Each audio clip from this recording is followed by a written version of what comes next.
So, yun nga po, di ba? Si VP Sara, isa sa mga secretary ni Kuting, pero nung gumastos ng 125 million galing sa opisina ni Kuting sa kanyang anong pondo yon, contingency fund. Actually yung contingency funds, mga kuya, ano rin yan, isa rin yan sa mga pwedeng pagkunan ng corruption. Contingency, ibig sabihin emergency fund. Halimbawa, may aksidenteng nangyari, ganyan talaga ang mga offices or whatever, establishments. Kaming mga event organizer, nung nag-aalala ko ng event organizing, kapag nagpo-propose kami ng budget para sa isang event, halimbawa sa wedding, kasama ang contingency funds sa ililista naming paglalaanan ng budget ng ikakasal. Kasi yung mga pang-emergency yun eh. Halimbawa, kinulang sa bulaklak, kinulang sa pagkain, or maybe may na-accidenting crew, 'di ba, ng kasal na yun. May it be waiter or kung sino man yung nag-aasikaso ng venue. Kapag may pagkukunan yung event organizer, yung contingency funds. So, minsan mga tet kuya, pag wala naman talagang nangyaring aberya sa isang event or kahit sa isang opisina, yung contingency fund, buo yung nakukuha. And kadalasan ibinubulsa yan ng, alam nyo na, si Kuting, bilyones ang contingency funds. Bago natapos yung 2022, binigyan nila si VP Sara ng 125 million for confidential funds naman. Kasi nga si VP Sara, gusto niya, marami siyang gustong paglaanan. Gusto niyang ibalik ang ROTC, gusto niyang tapusin ang recruitment sa eskwelahan ng mga NPA, estudyante kasi talaga ang target eh, kasi di ba mga vulnerable, mga gullible, mga aggressive ang mga bata, gusto makaramdam ng love and belongingness, sila yung madaling yayain.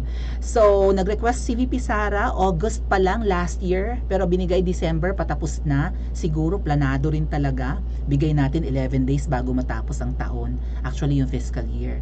Tingnan natin kung, para kailangan niyang ubusin yan eh. Alam na siguro nila ang gagawin ni VP Sara. Kailangan nila yung ubusin para ano, di ba? Bahala na siya kung uubusin niya o ibubulsa niya. Kasi binigay natin. Parang set up si VP Sara.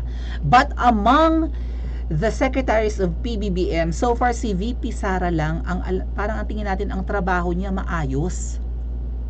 Siya lang yata ang matinong secretary ni Kuting.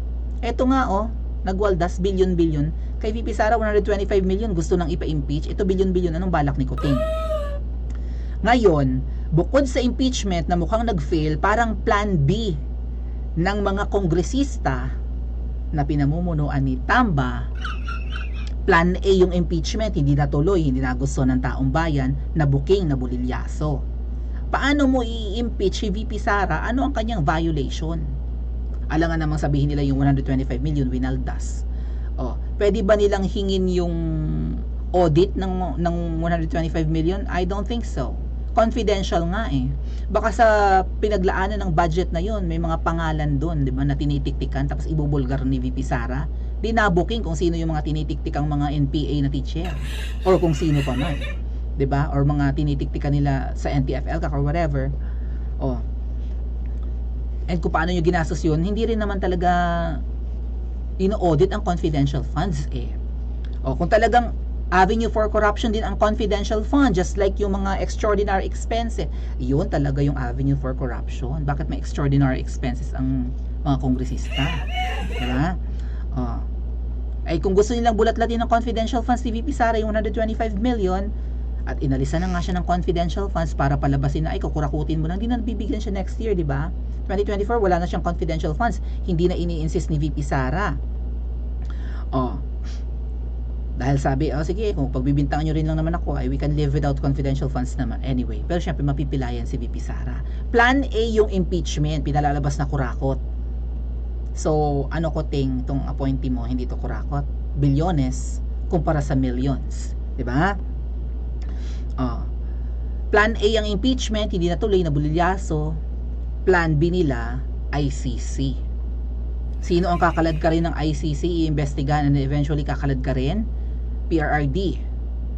Si Senator Bato, dahil PNP chief yun ng war on drugs, ng si PRRD yung nakaupo. Mukhang makakalad ka dyan si Senator Bongo. And si VP Sara, investigahan din ng ICC. Ano naman ang kinalaman ni VP Sara sa war on drugs? Kasama ba si VP Sara sa may pakana ng war on drugs? Bakit? PNP chief si VP Sara or police ba siya or whatever? Sangkot ba siya?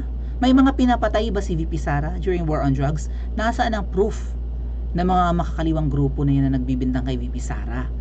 So, eto na.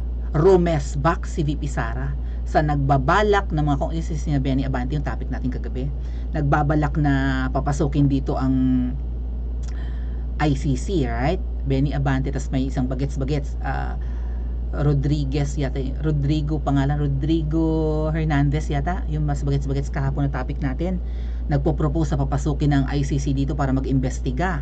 At sabi naman ni Boying, pag-aaralan. Pero dati ang sabi, hindi talaga sila makakapasok, hindi naman nila tayo sakop, hindi na tayo parte niyan, wala silang jurisdiction, bakit sila papasok? Magpapagod lang sila, walang katuturan ng gagawin nila dito. Eto ng restback ni VP Sara, nagbago rin ang tono ni Boying eh. Huwag nating insultuhin. Actually, ito rin yung sinabi ni Senadora Amy nung sinaklolohan ni Senadora Amy si VP Sara kahapon. Pero dito mas malinaw ang sinabi ni VP Sara. Huwag nating insultuhin at bigyan ng kahihiyan ang ating mga hukuman. The judiciary, di ba? Or judicial branch. Sa pamamagitan ng pagpapakita sa mundo na tayo ay naniniwala na mga dayuhan lang ang tanging may kakayahan or abilidad na magbigay ng katarungan at hustisya sa ating sariling bayan. Linaw, di ba? Malinaw ang pagkakasabi, maayos pero bigwas yan.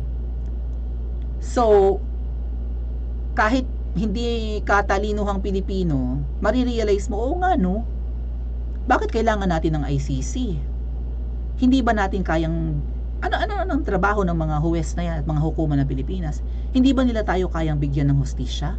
At kailangan pa natin ng foreigner para magbigay ng hustisya sa Pilipino? Inutil ba tayo? Bobo ba ang Pilipino? Bobo ba ang mga abogado at mga hukom? Insulto indeed. O ano, sino ngayon ang mukhang bobo? Yang mga kongresistang sakop ni Tamba. Yung Benny Abante tsaka yung Rodrigo Hernandez ba yun? Na nagpo-propose papasukin ng ICC. Mukhang hindi natuloy eh, mukhang nilangaw mga ate at kuya. mukhang walang umatin sa kanilang plan B. Ay, mambabatas tapos ang gagawing proposal pang bobo. Siguro mga Ensaymada vloggers tuwang-tuwa no na may i-initiate na papasukin ng ICC para mapakulong si VP Sara kasama ang tatay niya. Sila ang gustong imbestigahan ng ICC eh. Daming galit sa mag-ama. Bakit galit? Ano ang ginawa? Di ba ginagawa ng paraan na tapusin ang problema sa drugs? Mga bangag ba ang mga Ensaymada vloggers at mga galit sa mga Duterte? Mga bangag ba sila? Hindi nila nakikita ang performance ng mga Duterte? Hindi mahal ang bilihin nung panahon ni Pangulong Duterte. Ngayon nagmahal ang bilihin. Bumaba ang crime rate kay PRRD. Nagtabaan ang mga adik. Nilinis ang Manila Bay, pati Boracay. Hinabaan ang validity ng passport, ng driver's license. Napakarami, hindi mabilang ang ginawa ni PRRD. Build, build, build. Kita ng bawat Pilipino yan, bawat probinsya, merong nababago, lumalapad ang kalsada, may pinapatayo. Hindi nakikita ng mga bobong Ensaymada vloggers, bobo, bulag, o yan, natapalan. Diba? Mga Ensaymada, eto. Ewan ko kung kaya ng comprehension nyo ito or whatever. Walay na wong, pero ang mga Ensaymada vloggers ay bagag na wong. Limpyo, basahin ko muna lahat. Dili damak, dili epal. No need na og gasol na influencer. Ay, ganun, mao ba? Mao ba? Like po tayo mga ate at kuya. Happy Thanksgiving again sa US and Canada and several countries celebrating Thanksgiving. Walay nawong, ibig sabihin walang mukha. Bakit walang mukha? Ang nakalagay po kasi sa mga vehicles and projects ni VP Sara, words lang. Office of the Vice President with a logo. Hindi kita ang mukha ni VP Sara sa mga sasakyan ng opisina ng pangalawang pangulo. You know what? This is actually genius.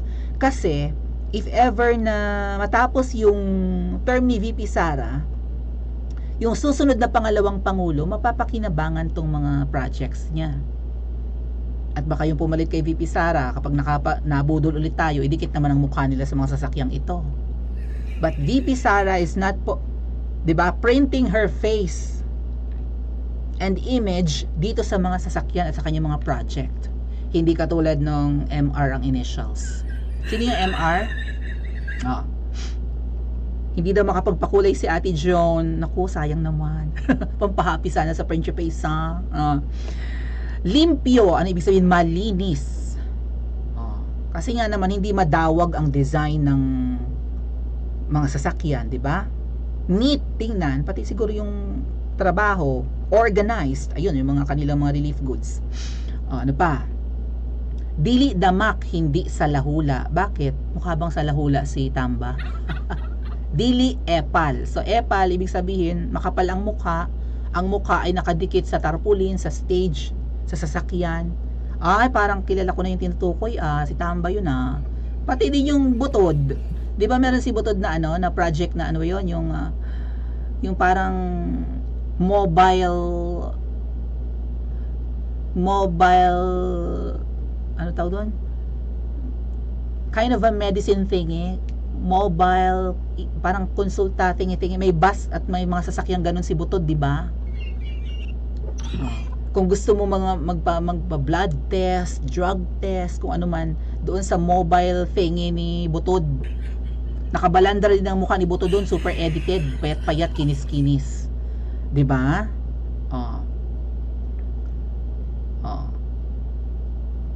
Dili epal, no need na og gasol na influencer. Sino kaya yung gasol na influencer? Kasi yung gasol, lalo na yung gasolito, maliit lang yun, tas bilugan. So, pandak na influencer, na medyo bilugan, hindi naman siya sobrang bilugan, pero dahil nga pandak siya, mukha siyang gasol. Mukha pang maldita yon, di ba? Kilala sa TikTok. Na yung influencer na yun na murag gasol, ay sambang-samba kay Tamba, kung todo promote kay Tamba. Mukha naman siyang nangangagat, ang maldi-maldita pa. Si VP Sara, hindi niya kailangan ng influencer na katulad noong malditang TikToker na mukhang nangangagat, na balimbing, right? Dati VP Sara ang sinusuportahan, Tatay Digong, pero actually Lenny siya nung araw. Ngayon naman ang sinusuportahan niya, si Tamba na. Yung influencer na bumababa na yata ang engagement kasi nga bukod sa maldita, nahalata na ng taong totoong kulay. Sino yun? Sino yung influencer na yun, ha? Maldita yun siya, mukhang mangangagat. Arte-arte ron mag-English. Hindi na kailangan ni VP Sara ng influencer na ganyan. Yung gasol na influencer, sa tingin ko mukhang bayad eh. 'Di ba? O kahit VP Sara, kahit wala kang gasol na influencer, meron ka namang princess ang influencer. Ever loyal, alam mo yan, VP Sara. 'Di ba? Binibigay namin ng kusa, hindi kailangang bayaran, alam mo yan. Selfie lang, happy na. 'Di ba? Nakapag-selfie ako with VP Sara, happy na ako nun. And you know what, during the campaign, although kasama namin si VP Sara, ang unit team, si Kuting, hindi ako nakapag-selfie kay Kuting. Bukod tanging kay VP Sara. Talaga nakipagsiksikan akes? Oo, naka-high heels pa akong bonggang-bongga. Makapagpa-picture lang with VP Sara. And you know what, doon ko hinahangaan ng ating Pangulo, bukod sa hindi epal nga po ang ating Vice President. Alam mo yun, panahon ng kampanyahan, libu-libong tao ang gustong magpa-picture. Pagod na yan. Tapos na yung meeting de avance, tapos na yung speech, pagbaba ng mga kandidato, kanda pa picture na sa, 'di ba, sa mga tumatakbo. Yung iba nagpapapirma pa ng damit, autograph, mga mug, ganoon, kung anong bit-bit nila, bola, papipirmahan kay VP Sara. kinukuha pa nga ni VP Sara yung cellphone eh, lalo kapag maigsi yung kamay nung magpapapicture. Siya mismo ang nagsi-selfie gamit ang cellphone nung gusto magpa-picture sa kanya. At kita ko ang pagod kay VP Sara, maybe nakasanayan na rin niya, no? Talagang naglalaan siya ng oras para sa mga taong gustong makapagpa-picture sa kanya. Siguro alam niya na masaya na ang mga tao makapagpalitrato lang, makapag-selfie. Siguro nakita niya rin kay PRRD, no? PRRD, sabi nga niya, naku, ang hirap naman ito, uso ang cellphone. Talagang kapag nakita tayo ng, 'di ba, ng mga mamamayan elsewhere, ididikit ang mukha sa iyo, hindi ka naman kakilala, papapicture kasi nga nawiwili, 'di ba? Masaya, proud kay VP Sara, kay PRRD ang taong bayan. Tapos ang mga kongresista gusto siyang ipa-impeach. Ayan. Iniinsulto ninyo ang hukuman. Malinis magtrabaho, hindi epal. Ay anong klase itong mga alipores ni Kuting? Katulad ba ganong gasol na influencer, bayad ang pagkatao? I-comment nyo sa comment section at mag-like and subscribe din po kayo.